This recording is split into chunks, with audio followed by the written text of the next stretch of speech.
From the perspective of ASEAN countries, South Korea lost trust in a short period of time, while Japan had built trust over a long period of time. Hello, this is Moko. In 2025, a single word from the South Korean government instantly destroyed the trust that had been built up over more than 30 years. That statement directly affected not only diplomacy but also the country's economic, cultural, and international standing, rapidly driving the entire country into isolation. In this article, we will provide the background to the statement, the reactions of other countries, its impact on the economy and culture, and the actions of other countries in response to the vacuum. Please watch until the end. On July 17, 2025, the South Korean government announced a single statement regarding the SAE plan, which instantly destroyed the trust that had been built up over more than 30 years, causing serious losses in diplomacy, the economy, and culture. That statement was not simply a failure, but was based on domestic political circumstances, intellectual misreadings, and a complacency that hell was special. At that time, South Korea was facing serious economic disparities and a high youth labor force participation rate. The statistical youth labor force participation rate had reached 9.8%, and it felt even higher. A glacial atmosphere of employment hung over society, and young people were losing hope for the future. Furthermore, dissatisfaction with the chaebols that controlled the economy was growing, and in 2024, a large-scale youth protest took place in Seoul. These social conditions were like gunpowder that could shake domestic stability. However, the Lee Myung-bak administration prioritized restoring support rates over solving these problems, and chose the classic method of using the diplomatic service to demonstrate a forceful stance. By showing a strong stance to the outside world, the aim was to divert the public's attention from domestic issues and promote unity. Of all places, this statement was made in Asia. In order to avoid being drawn into conflicts between major powers, Southeast Asian countries have advocated neutrality and independence, and have created their own framework centered on the Treaty on Effective Cooperation in Southeast Asia, concluded in 1976. This framework is a symbol of protecting peace and stability within the country, and is a source of great pride for each country. Against this backdrop, the South Korean Ministry of Foreign Affairs announced that it would restructure the region. To the Asian countries, this word, restructure, sounded arrogant, as if it were denying the agreements that had been built up to that point and imposing a new order from the outside. It would be like walking into someone else's house and rearranging the furniture without permission. This statement was also a performance aimed at the domestic audience. The government tried to regain the support of the people by showing both domestically and internationally that South Korea could play an important role in international forces.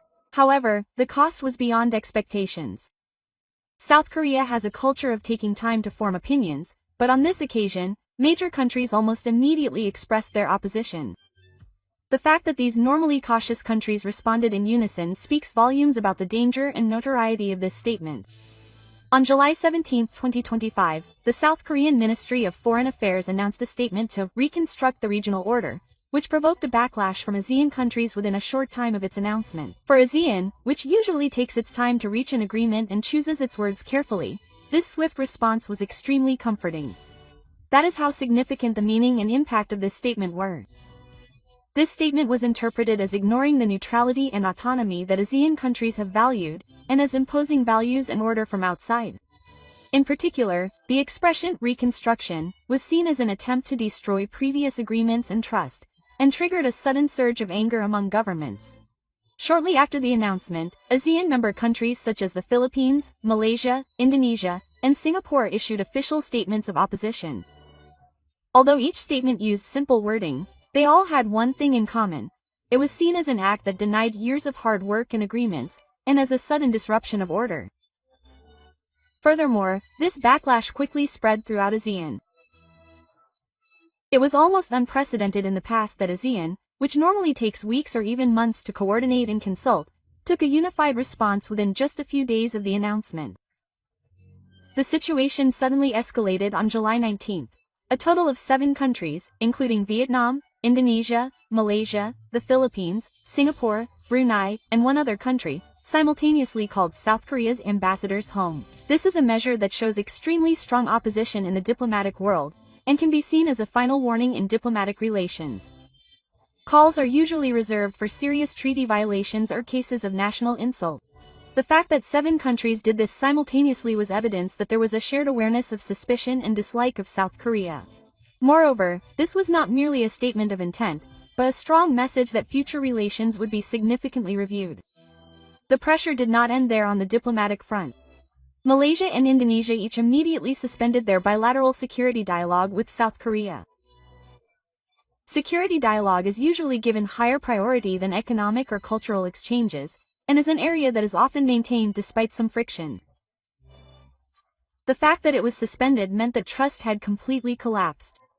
Furthermore, across the entire country, channels of dialogue with South Korea in the areas of diplomacy and defense were frozen one after another. Within just 24 hours of the announcement, a total of 27 official dialogue channels were closed, and the diplomatic foundation that had been built up to that point disappeared in an instant. On July 20th, Philippine diplomat Enrique Manal held an emergency press conference in Manila, asserting that the South Korean government's remarks violated intellectual history and the principle of neutrality. This amounted to more than 1,000 acts. Furthermore, he proposed that unless an official apology was made, exchanges with South Korea should not simply be frozen but should be completely closed. The key here is the difference between a freeze and a closure. A freeze leaves room for the possibility of resumption, while a closure means a complete end.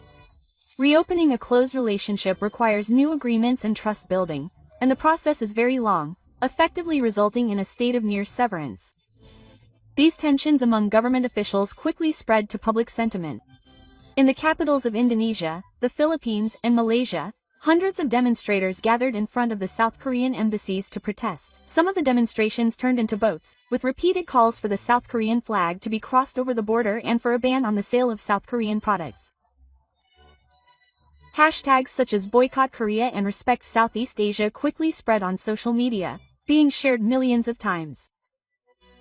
This information spread not only within South Korea but also around the world, rapidly worsening South Korea's international image. There have been very few times in the past few decades when South Korea has reacted so strongly and unifiedly. The most recent examples were its responses to China over the South China Sea issue in 2012 and 2016, and this was the third such incident since then. In other words, South Korea fell to a position where it was seen as a threat to the regional order alongside China at this moment. This assessment was not just a diplomatic label, but had implications for all areas of trade, investment, and security. South Korea, which had previously been seen as a neutral friend, suddenly became classified as a partner to be wary of. Immediately after the South Korean government's statement on the supreme importance of regional order caused a mass backlash from Asian countries and the channels for diplomatic and security dialogue were frozen, the repercussions spread to the economic sector with astonishing speed. Deterioration of diplomatic relations often affects the economy, and this case is a typical example, and it was accompanied by extreme speed and scale. Within just 72 hours of the incident, large-scale South Korea-related projects that were underway in the various countries involved were cancelled one after another. The total amount was $31.2 billion, or about 47 trillion yen in Japanese yen. This was equivalent to the annual budget of a medium-sized country, and was a shocking loss comparable to economic sanctions. What is particularly noteworthy is the speed with which the decision to cancel was made. Normally, contract cancellations and postponements require months of negotiations and financial adjustments, but Asian countries showed an attitude of excluding South Korean companies even if it meant paying financial compensation. This move also sent a message that a severance of trust goes beyond economic rationality. One of the most symbolic cases was the Vietnam Railway Line 2 expansion project. Despite the Export-Import Bank of Korea being concerned and 20% of the contract having already been paid, the contract was cancelled within a few days of the announcement. Normally, when a payment has already been made, the decision to cancel a project is made with caution, but the Vietnamese government acted quickly, citing the deterioration of diplomatic relations as the reason. This decision showed a strong stance towards South Korea, willing to accept economic losses in order to maintain relations. Furthermore, companies from Japan and other countries quickly approached the vacant slot, and Japanese companies made proposals as soon as they could. In Malaysia, the Kogan expansion project, which had been ordered by South Korea's HAI, was suspended. Kogan facilities, which are the basis of logistics, are important in terms of both economic and security, but even they were subject to a freeze. Furthermore, the reactionary sector, which is South Korea's machinery industry, was hit hard. SK Siltron's reactionary material project in the Philippines was cancelled due to national security concerns. The backlash is a sector that can be said to be the lifeline of the Korean economy, and the loss of trust in the market will lead directly to long-term losses. In Indonesia, the contract led by Sun SDS for the Smart City plan that was being promoted as part of the Nusantara New Capital Development was cancelled. This project was a symbolic case of ICT urban development, an area in which Korea excels, but later China's HOA presented a rough plan and took over the contract in a short period of time. Furthermore, Korea Electric Power Corporation's contract for a renewable energy power plant in Indonesia was cancelled due to diplomatic tensions. This loss was particularly significant because the environmental energy sector was a promising area in which Korea had expected long-term profits. In Malaysia and the Philippines, several large-scale projects involving Korean companies were cancelled, resulting in the loss of a total of 18 large-scale projects. It is noteworthy that in many of these cancellations, the governments of each country chose to bear the cancellation fees. The fees ranged from millions to hundreds of millions of dollars, but it was still judged that it was in the national interest to exclude Korea. This economic loss also had a direct impact on local employment. The number of jobs directly affected was approximately 7.6 million, many of whom were young or experienced workers. Until now, South Korean companies had been expanding their production and service bases by utilizing young labor in Asian countries, but that foundation was suddenly lost. The voices from the field were serious. An employee of Hyundai Construction who worked in Vietnam said that being a South Korean national was an obstacle to doing business. He said that when he handed out his business card, he could clearly see that people were wary. The reality was highlighted that the government's failures were taking a toll on the country's hardworking citizens. The response from foreign investors was also swift and strong. The balance of direct investment in South Korea, which was $587 billion as of June 2025, had fallen to $512 billion by July. In just 3 weeks, $75 billion had been withdrawn. The stock market was also in turmoil, with 15 companies on the South Korean stock index recording the world's largest percentage gains between July 15 and 19. Samsung Electronics lost 8% of its total capitalization and Lotte Construction lost 12% in just 5 days. The sudden drop was the result of South Korean risk becoming a strong concern in the investment market, and it was inevitable that the rise in risk premiums would affect future financing costs. The chain of diplomatic events and economic losses eventually had a serious impact on the soft power that South Korea had boasted of for many years, namely its cultural and entertainment brand power. In addition to direct measures such as economic sanctions and contracts, cultural events and consumer behavior themselves began to be used as a means of political decision-making. Cancellation of complete events between July 1 and 2025, a total of 23 potassium phosphide-related events were cancelled in ASEAN countries including Vietnam, the Philippines, Malaysia, and Indonesia. This was not a mere coincidence, but a clear political message that each country's authorities and organizers had decided to cancel due to the diplomatic situation. Specifically, the BTS dance cover contest scheduled for the Democratic People's Republic of Korea was cancelled due to the deterioration of diplomatic relations, and the Blackpink fan meeting in Manila was postponed indefinitely. Furthermore, ticket sales for Stray Kids' Asia tour scheduled for Jakarta were suspended, effectively cancelling it. These developments are not limited to music events.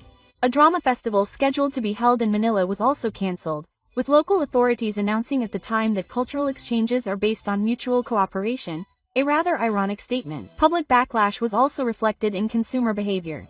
A major drugstore chain in Manila ordered the return of Korean cosmetic products and health foods. Several stores in the Philippines were completely emptied of shelves stocked with Korean brands. Furthermore, in Malaysia, Lotte Mart faced a protest by consumer groups demanding that local products be prioritized. Participants held up placards and called for a boycott of Korean products. In Indonesia, a video urging consumers to stop buying Korean cosmetic products and switch to Vietnamese brands went viral on social media, garnering millions of views. These moves were not about quality or price, but about rejecting products simply because they were Korean, clearly demonstrating the decline in brand value. The impact was also clear in the numbers. Between July 1 and 2025, sales of Korean smartphones in ASEAN countries fell by 42%. In the Philippines and Indonesia in particular, Samsung lost its long-held market share lead to Chinese brands. The same phenomenon was evident in the cosmetics sector. Popular Korean brands Laneige and Etude House saw their sales plummet in Malaysia and Indonesia. A distributor in Jakarta lamented that they no longer even received inquiries about Korean products, indicating that the momentum of the Korean market boom was rapidly waning. This cultural backlash also dealt a direct blow to the chaebol groups that had been supporting the Korean economy. Lotte Group lost its business license for Lotte Mart in Indonesia and closed several stores. Lot Cinema in Jakarta entered into withdrawal negotiations, and its shopping mall tenancy in Manila was terminated. The same was true for CGA Group, with a major Vietnamese supermarket removing all products from CG's food brand Bigo from its shelves. This was a move that was clearly motivated by political sentiment, prioritizing consumer sentiment. Samsung was also hit hard. In addition to the drop in smartphone sales, an AI research forum scheduled to be held at Chulalongkorn University was cancelled by the university, which officially stated that it was unacceptable to collaborate with countries in an international context.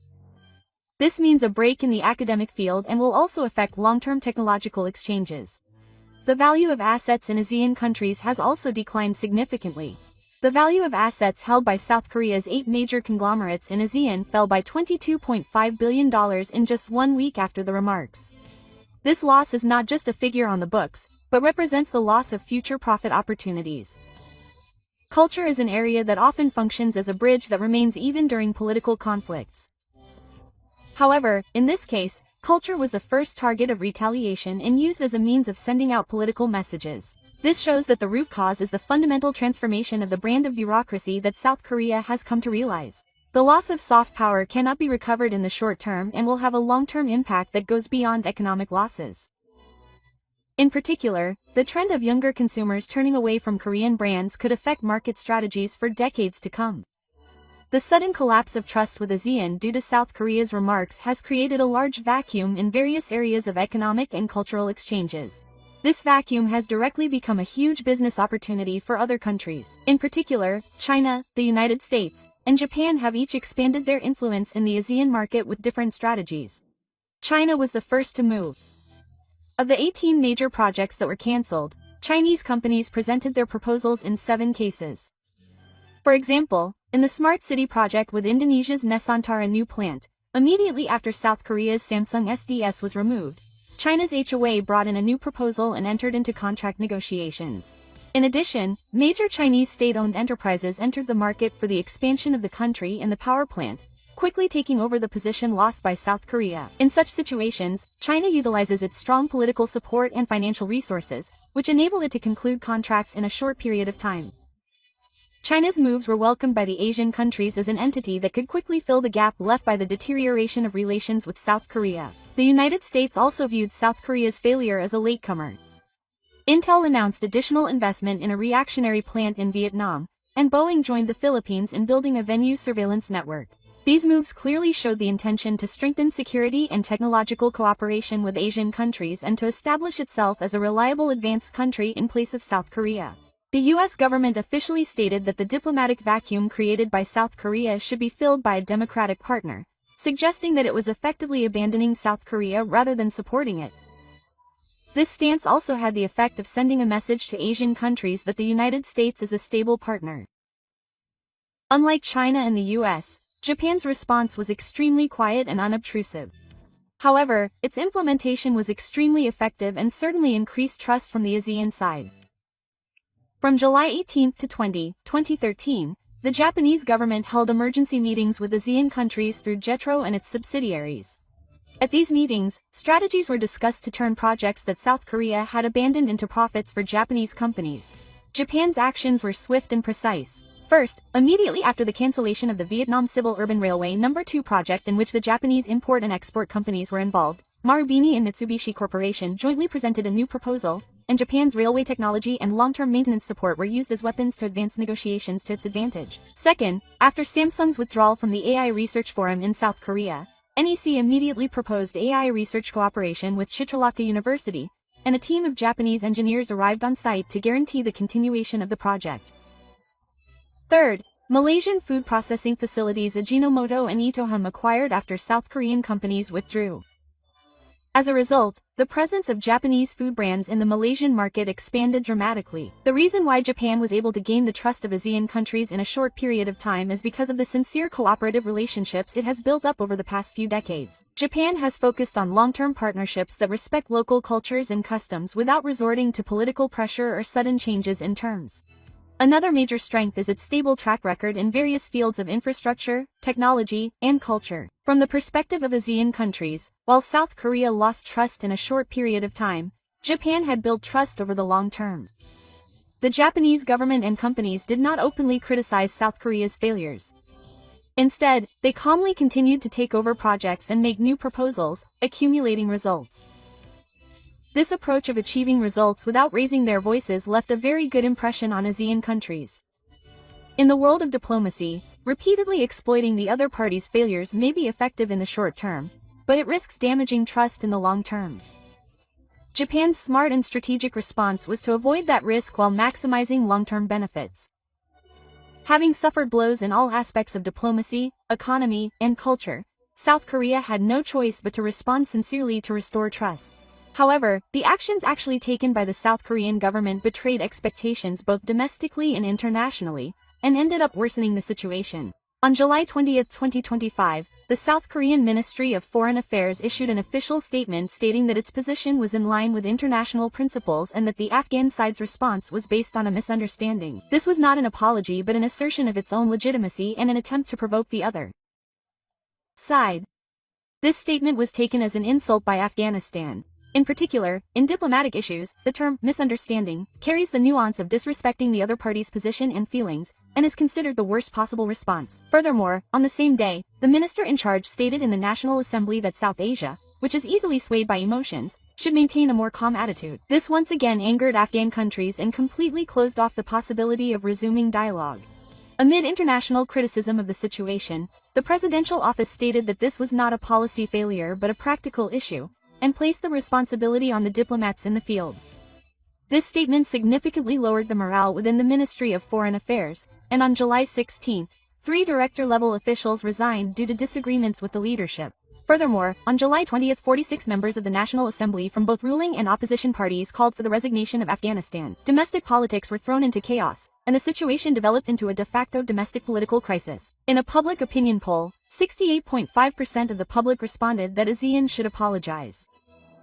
On social media, harsh criticism was expressed, such as state violence disguised as diplomacy and the government putting its citizens at risk. Professor Kim Won of Seoul University condemned this as state violence disguised as diplomacy. Even the conservative police, who are usually considered to be on the side of the government, criticized the incompetent diplomats for tarnishing the nation's reputation. On the other hand, some people said that there was no need to apologize, that ASEAN was too influenced by China, and that if they did not take a strong stance, they would be swallowed up. However, such opinions were not in line with international reality and only served to deepen their isolation. South Korea also rapidly became isolated in international circles. They were intentionally not invited to high-level diplomatic events related to ASEAN, and opportunities for South Korea to speak out within the ASEAN+3 framework were reduced. Furthermore, the RCEP working group that South Korea had been leading was disbanded, and the situation escalated to the point where the suspension of South Korea's membership was being considered. This indicated the possibility of losing the foundation of economic partnership and dealt a further blow to the domestic economy. When Japan tightened its export controls on South Korea in 2019, South Korea criticized it as an unfair trade report. However, Japan clearly cited security concerns as the reason and followed procedures in line with international rules. South Korea's actions this time were the exact opposite. They were instinctive and disregarded the history and values of the other country, which ultimately had the opposite effect of strengthening the unity of the Asian countries. This comparison has further highlighted South Korea's poor diplomatic skills in the international community. Some experts predict that if things continue as they are, South Korea will bear the ignoble title of being the first developed country to drop out of the international order by 2026. For a country that has lost trust to recover, it needs not just an apology but a fundamental change in its values and diplomatic stance. However, judging from the current response, this will not be easy.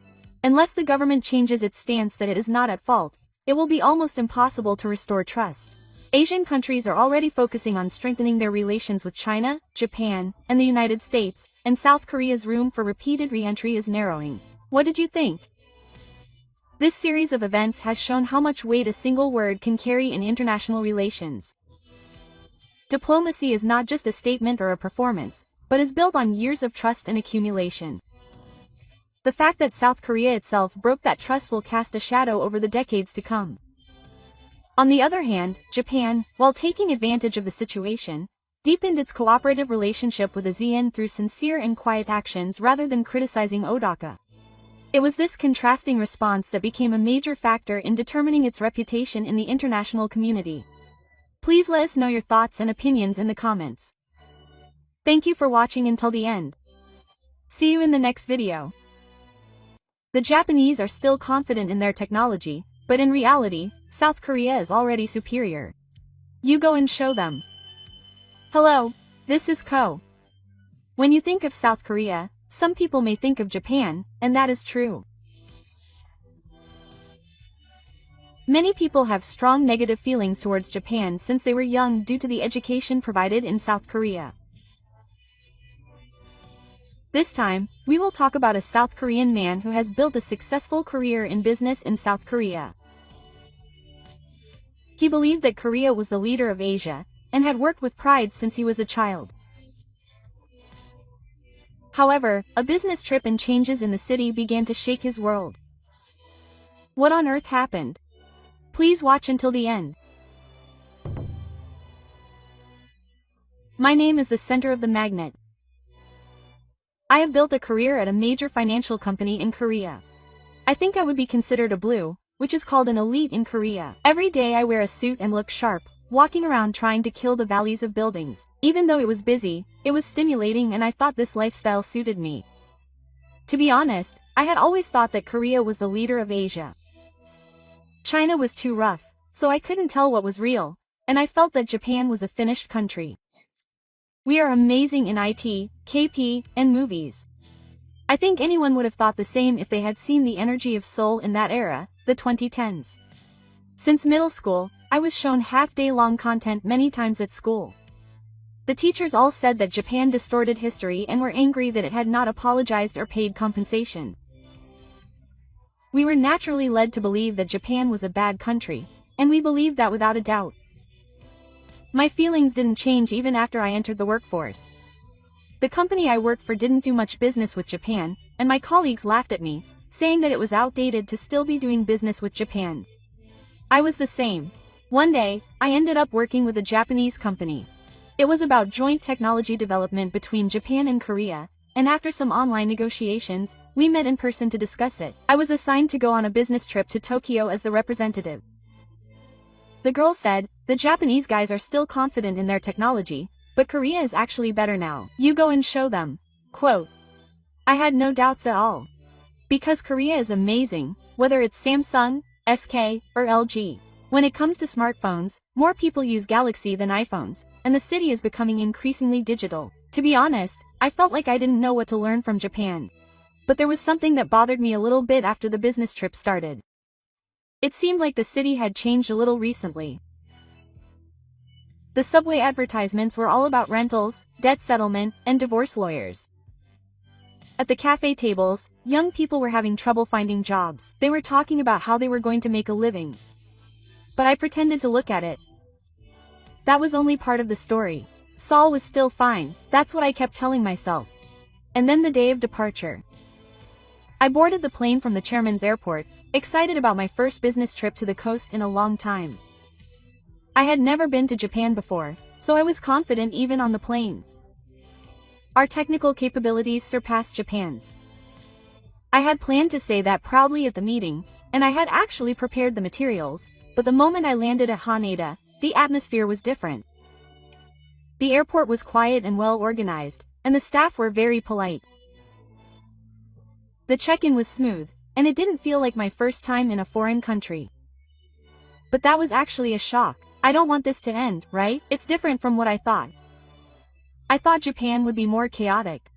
Even at the hotel, it was a business hotel, but it was clean and the amenities were perfect. In the elevator, a stranger naturally said, "Go ahead and get in." To be honest, I was a little, quite nervous. And the next day, I went to the meeting venue. The Japanese company's office was in a high-rise building in Shinjuku. I was guided along a streamlined, efficient route from the reception to the meeting room, and the air conditioning was so perfect that it was incredibly comfortable. Korean offices aren't bad, but there aren't many places that are designed to be this comfortable. When the meeting started, the person in charge from the other party carefully explained things to me while showing me materials. However, he wasn't the old engineer I had imagined, but rather a young man with a wealth of knowledge and experience, and a calm demeanor. I tried desperately to resist while hiding my slight contempt, but halfway through I started to think to myself, are they really better than us? After the meeting was over, the person in charge asked if I wanted to go to a good restaurant nearby. To be honest, I didn't think the soba was that good, but since he had invited me, I decided to go. The restaurant was located on a small back street, and although the exterior was old, it had a certain charm and there were already several people lining up. I thought to myself, I can't understand why such an old restaurant is so popular. But when I was shown to a seat and tried the food, I was surprised. Because it was incredibly heavy. The aroma of the soup stock and the exquisite bowl of soba were perfect. The place was quiet and clean, and the service from the staff was pleasant. It was a moment when I felt a sense of defeat. It was the first time I had experienced firsthand that Japan has such a polite and genuine culture. There were also many things that surprised me when I walked down the street. Traffic lights were well observed. Cars stopped at crosswalks. There was no trash in the parks. The restrooms in every convenience store were clean. Korea has some nice places, but the ones in Japan felt like they were sleeping in on Sunday. I kept telling myself that they were just making things up for tourists. Japan has poverty too, and its population is aging and declining. I couldn't have any pride if I didn't think that way. But to be honest, I was envious. After that, I continued to interact with Japanese companies for several days, and the day of my return drew near. Somewhere in my heart, I thought to myself, once I get back to Seoul, I'll be able to reaffirm that we are better than them.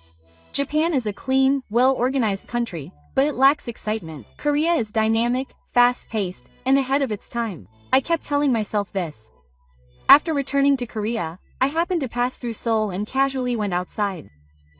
I was speechless at the sight that spread out before me. The area around Seoul Station was completely empty. The lights in the buildings were off and there were no people on the streets. There were no more faces of people there than once bustling with life.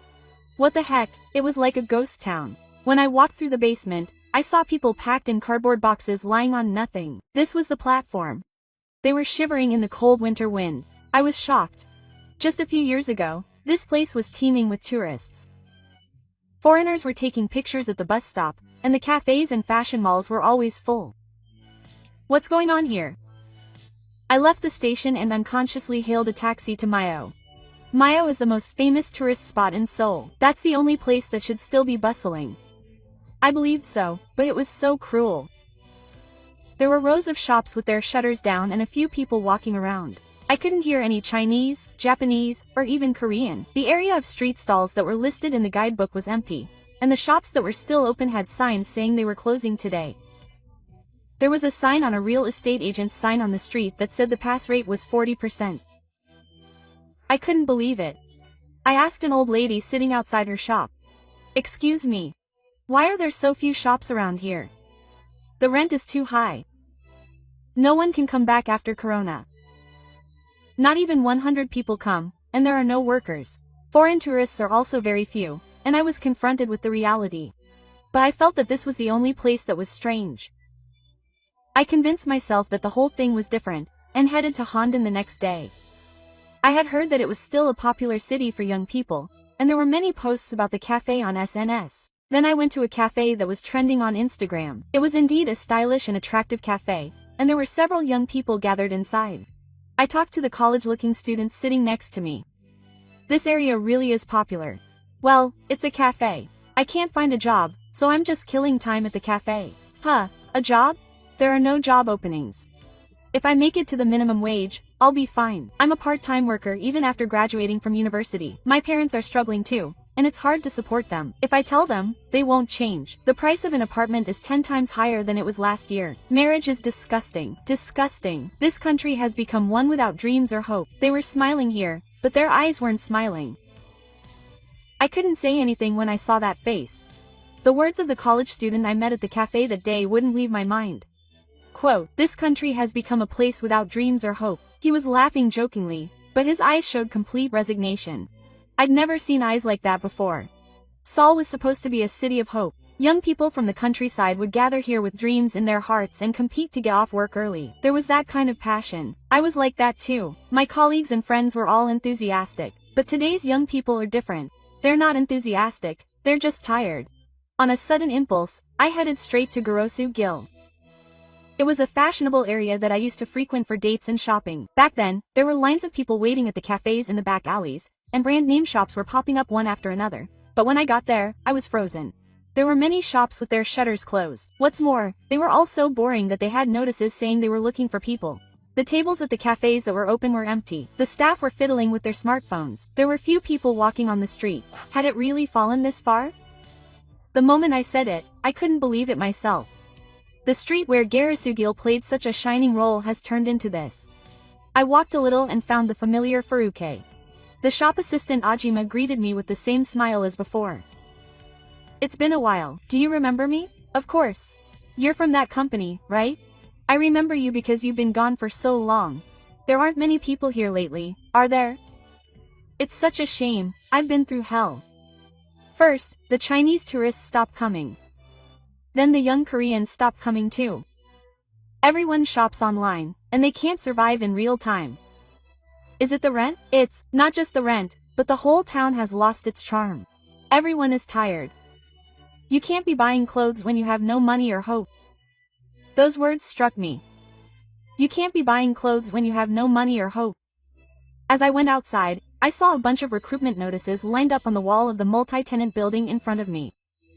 They were like a sign for the town, and the atmosphere was heavy. The reality is that this town, which was one of the symbols of the people of this country, has become like this. I couldn't turn a blind eye anymore. Then my phone rang. It was a message from Akari. I'm planning to go to a job fair in Japan next time. My brother will be there too. I thought he must be joking, but after marking it as read, he immediately replied asking where I was going. I guess he was wondering about it somewhere deep down. But before that, I decided to have a few drinks and clear my head, so I went to an izakaya. It was crowded, but the atmosphere was somehow heavy. Everyone was quiet. There were two men in suits sitting next to me. They were talking a lot, so I could hear what they were saying naturally. So, they said that Japan won't do joint development with Korea after all, and that trust has been broken. Of course, if they say something like that, who would want to be a partner if they openly said at an international conference that Japan had taken it away from them? We used to work together. It would have been beneficial for us if we had developed it together with Japan, but there's no going back now. Do they think it's profitable to make Japan their enemy?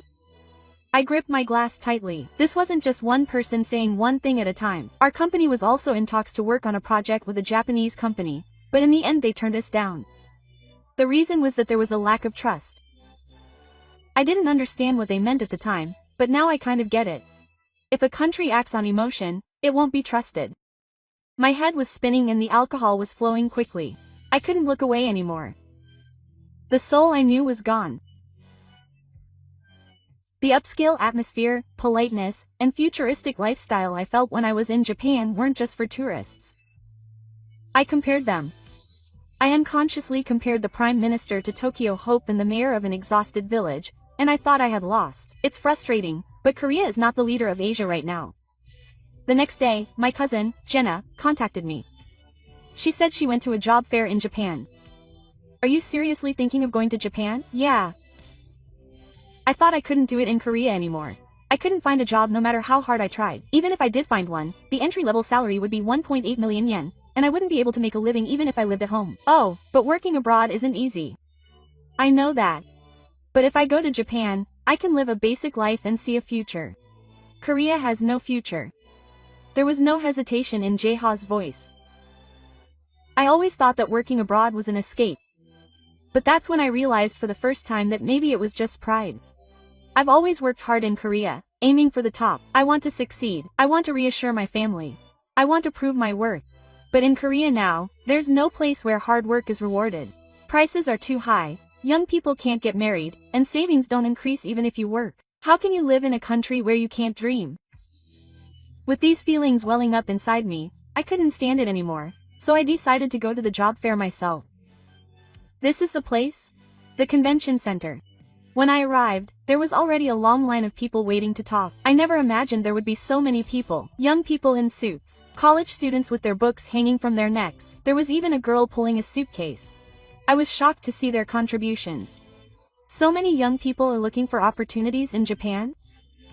At the information session booths, Japanese companies explained in detail about their respective technologies, work environments, and treatment. Some Japanese staff members even spoke in Korean without an interpreter, showing how serious they were. At one booth, a Korean female employee was speaking. I started working in Japan 5 years ago. At first, I was worried about the language and culture, but now I have built trust with the people around me and am living a stable life. A hand went up in the audience. In Korea, many people say that the low salary makes it impossible to get married or have a house, but is it different in Japan? Yes. Although there are challenges in Japan, the environment is set up for stable work. Some of my friends got married and bought houses. They bought houses. I couldn't believe what they were saying. Even executives of listed companies would have a hard time buying an apartment in Seoul these days. Another young man spoke to me. I earned a Seoul stipend, but I still don't have a job. I feel bad for my parents, but the interviewers in Japan looked at my personality more than my academic background. I almost cried. Oh, I was feeling uneasy. I pretended not to notice. Korea is an amazing country. I'm a winner. There are people better than others. It was easier to think that way. But the reality was different. The dazzling lights of Seoul's skyscrapers are a thing of the past. As I walked through the city on my way home, I thought back to my student days. Back then, Seoul was bright and full of promise no matter where I went. I can still hear my seniors shouting that this is our time. But what about now? Young people can't talk about the future, society is crumbling, and the country is losing trust internationally. I was scared to fix that, but I thought it would be scarier to keep turning a blind eye. After I got home, I sent a line message to Jenna. You were right. I think I'll go too. I got a read message right away. It would be reassuring if you could come, bro. Let's work hard together over here. Seeing that message, for the first time, I felt a sense of, spread in my heart. Pride didn't matter. What mattered was how I was going to live my life from now on. The day after I went to the job fair in Japan. When I arrived at the office, the atmosphere was tense. My colleagues were making a fuss about something, and the manager's face was clearly clouded. As soon as I sat down at my desk, my senior colleague sitting next to me spoke to me. Quote, do you know anything? Apparently, Japan has turned down our request for that international development project. Huh? Why? It's because of a lack of trust, he said. Apparently, the decision was made after the government said that the technology had been stolen. I couldn't believe my ears for a moment. It was a project that our company had been preparing for 3 years. It was urban development that utilized environmental technology. It had attracted worldwide attention, and joint development with Japan was supposed to be a major key. I somehow managed to attend the meetings, and I was also in charge of translating technical documents. To be honest, I had put a lot of effort into it. But now, all of this has been returned to the blank statement simply because of a lack of trust. We're such fools. What was the point of all this? The government is setting fire to the site and it's burning down. It's like we're standing in a bonfire. My senior colleague laughed as he said this, and there was no room for composure on his face. Was trust really that important? South Korea has always conducted diplomacy based on emotion. Even with historical issues, they have said things they didn't need to say and have only shouted about their own righteousness. But in the international community, words are trusted. It is natural that a country that reaches out to others to realize the future together will be chosen as a partner rather than a country that keeps asking for apologies. We thought that emotional outburst was a sign of pride. But it was a law that was not a sign of pride. That afternoon, a link was posted in the company chat. It was news that Japan was collaborating with India and Australia to develop next-generation transportation infrastructure. There was no mention of South Korea's name anywhere. This is seriously hopeless. My junior at the next desk, Ji-yu, quietly said, Japan really is amazing. They are moving forward quietly but steadily. South Korea just keeps making a fuss and ends up getting nothing. Didn't I tell you that Japan was old-fashioned? I've changed too. My girlfriend has now found a permanent job in Japan and is very positive. She said that Japan will properly evaluate her. Those words resonated with me deeply. They will properly evaluate her. That is really important. In Korea, there are too many situations where people are judged by things like academic background, age, bone structure, and appearance. I've been told a few times that I got lucky because I have a good southern accent, or that it's only natural since I went to the university I went to. To be honest, I didn't really feel like my efforts were being properly recognized. I went to a yakiniku restaurant in Jondon by myself for the first time in a while. I don't usually eat yakiniku alone, but I suddenly felt like eating it for free. The man sitting next to me, who looked like a salaryman, was talking on the phone. He was speaking in Japanese. Yes, I'll be starting a project in Osaka next month. Yes, I'm the only one from Korea. I've heard that building trust is the key, so I couldn't help but be like when I heard those words. It was a trustworthy individual who chose a Japanese company. They chose someone who was trustworthy as a person, not as a country called Korea. Isn't that what we've been losing sight of all this time? Pride, national interests, and emotions are all important, but in Korea today, the word trust has been left behind. I went home and opened my computer. I opened a job site and searched for Japanese trees. Several positions came up, including translation work, international departments, and Korean language courses. All of them seemed to be content that I could utilize the experience I had gained at my current company.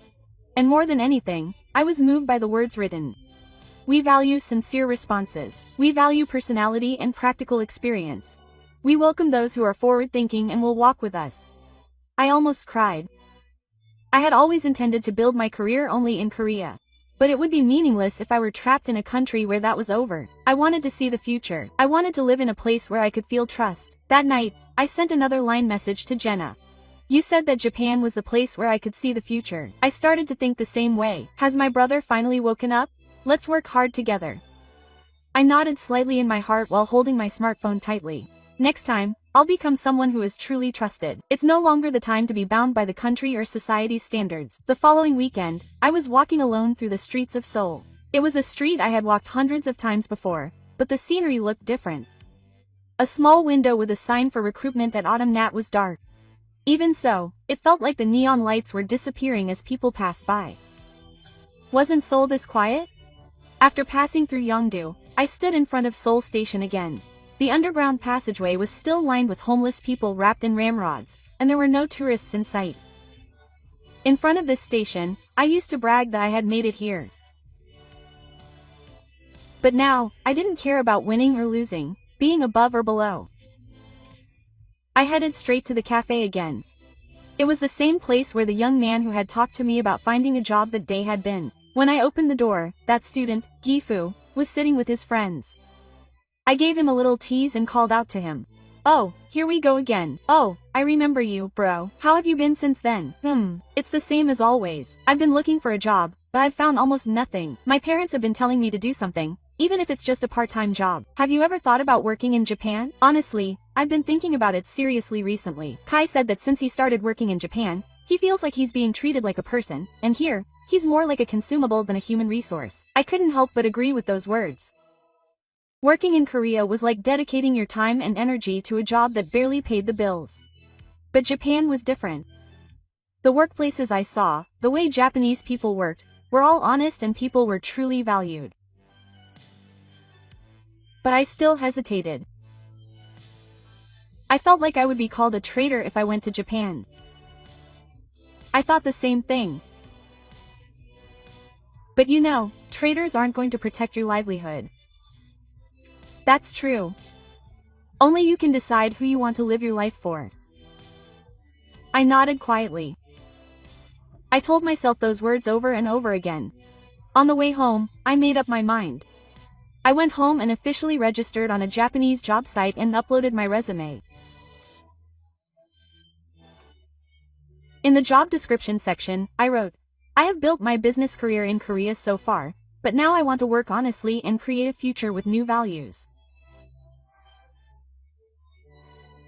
I want to build relationships from a position where I am a trusted individual. Strangely, I wasn't scared the moment I pressed the send button. Rather, I felt like I was finally standing on my own 2 feet. Later, I met my subordinate Jae-ha at a cafe.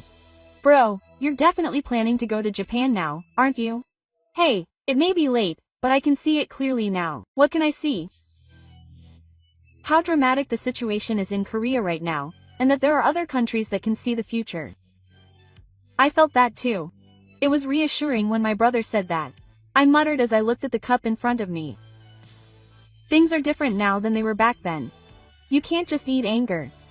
If you're afraid of change, nothing will ever start. My brother, you're a little too cool. I laughed when I saw Ji's face smiling like that. Finally, the clouds in my heart disappeared. I don't need to cling to Korea anymore.